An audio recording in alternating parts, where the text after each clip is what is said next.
America என்றுமில்லாத வகையில் தற்போது யமன் மீது பாரிய தாக்குதல் நடத்தி வருகின்றது.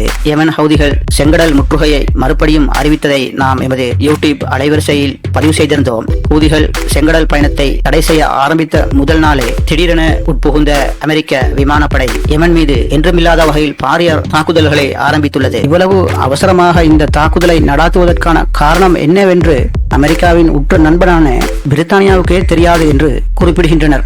ஆனால் இந்த யுத்த நடவடிக்கைக்கு முன்னதாக இஸ்ரேல் அமைச்சரவை அடுத்த போருக்கான அனுமதியை வழங்கியிருந்தது என்பது நீங்கள் எமது அலைவரிசையில் செய்திகளாக கேட்டிருக்கலாம். இதிலிருந்து எனக்கு புரியக்கூடிய விடயம், யமன் மீதான போர் நடவடிக்கையை இஸ்ரேல் ஏற்கனவே அறிந்து அமைச்சரவையில் தங்களது அனுமதியை பெற்றுக் கொண்டது என்பது புரிய வருகிறது.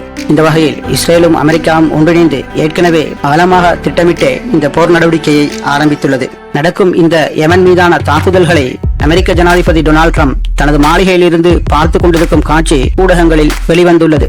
இந்த தாக்குதலை அவசரமாக நடத்தும் அமெரிக்கா ஈரானுக்கு ஒரு செய்தியை வெளியிட்டுள்ளது. அந்த செய்திகளில் குறிப்பிடப்படும் விடயமானது, ஈரானானது ஹூதிகளுக்கு ஆயுதம் கடத்தும் தங்களது செயற்பாடுகளை உடனடியாக நிறுத்த வேண்டும் என்று குறிப்பிடப்பட்டுள்ளது. இவ்வாறு அறிக்கை விட்டு ஒரு சில மணி நேரங்களில் இன்று அமெரிக்காவுடைய USS ஹரி ட்ரூமேன் என்ற விமான தாங்கி கப்பலை சுற்றி வளைத்து ட்ரோன் மற்றும் பலஸ்டிக் ஏவுகணைகளால் ஹூதிகள் பாரிய தாக்குதலை மேற்கொண்டுள்ளனர். இதனால் திக்கு திணறிய இந்த கப்பல் பாரிய சேதங்களுக்கு உள்ளாகியிருக்கலாம் என தெரிவித்தாலும் அமெரிக்கா தரப்பில் இந்த கப்பலுக்கு எந்த ஒரு சேதமும் இல்லை என தெரிவிக்கப்படுகிறது.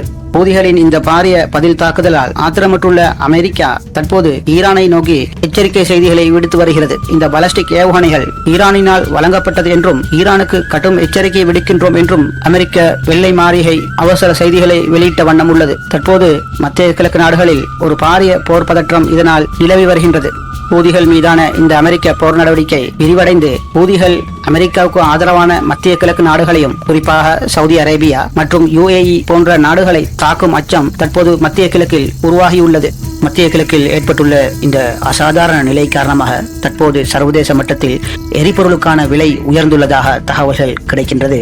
மேற்படி அமெரிக்க தாக்குதலை அவதானித்த ஈரான் இதற்கு தேவையான அனைத்து நடவடிக்கைகளையும் யமன் அரசு சுயாதீனமாகவே தீர்மானிக்கும் என்று தகவல் வெளியிட்டுள்ளது. மேலும் ஈரான் குறிப்பிடும் போது இந்த அமெரிக்காவின் கொடுங்கோல் தாக்குதல் சர்வதேச சட்டத்தை மீறும் ஒரு செயல் என கண்டித்துள்ளது. ஈரானின் வெளிநாட்டு கொள்கை, சர்வதேச தொடர்பு விடயங்களில் வெளியில் உள்ள எந்த நாடும் ஈரானுக்குள் தலையிட முடியாது என்றும், அமெரிக்கா இஸ்ரேலுக்கு வழங்கும் ராணுவ ரீதியான அனைத்து உதவிகளையும் உடனடியாக நிறுத்த வேண்டும் என்று ஈரானின் வெளிநாட்டு அமைச்சர் அப்பாஸ் அராக்கி இந்த யமன் தாக்குதலுக்கு பின் ஊடகங்களுக்கு கருத்து தெரிவித்தார். ஈரானின் மேற்படி கருத்திலிருந்து புரியக்கூடிய விடயம் யாதெனில், பாலஸ்தீனத்தை ஆக்கிரமிப்பதற்காக அமெரிக்கா இஸ்ரேலுக்கு வழங்கும் உதவி போல யமன் ஹூதிகளுக்கு ஈரான் உதவி வழங்கப் போகின்றது என்பதை சொல்லாமல் சொல்லியிருப்பது இங்கு புரியக்கூடியதாக உள்ளது.